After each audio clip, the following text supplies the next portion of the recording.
Today let's learn about introduction to coordinate geometry. So let's see the basic concept of this. So coordinate geometry, also known as analytical geometry, is the study of geometry using a coordinate system. In simple terms, it's a way to describe the position of a point, lines and shapes using numbers called coordinates. The foundation of this system is a coordinate plane made up of two perpendicular lines such as x-axis and y-axis. So x-axis horizontal line and then y-axis vertical line.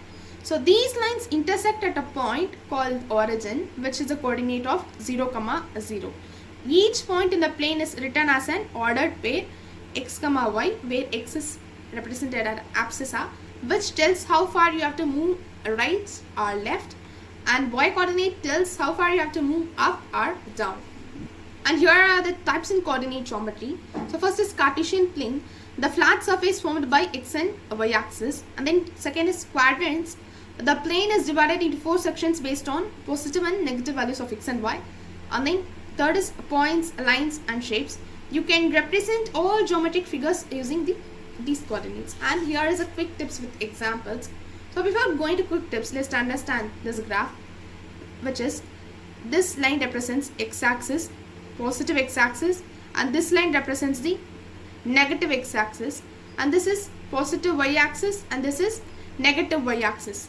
So it will be, values will be positive side 1, 2 will be there, positive y side +1, +2 will be there, and then negative x side -1, -2 will be there, and then negative y side -1, -2 will be there. This point is 0, which is origin 0, 0.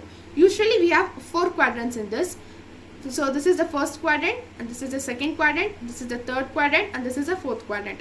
So for the first quadrant, the sign will be plus and plus, because these both are x, y is plus and plus.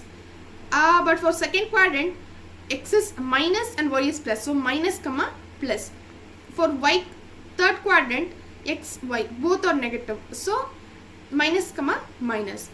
For this, x is positive and then y is negative, so plus, minus.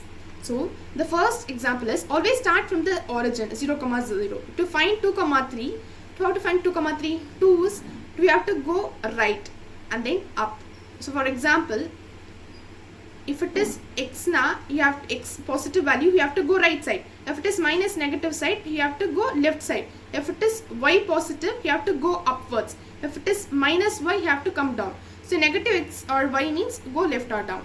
And these are the quadrants I have told about now.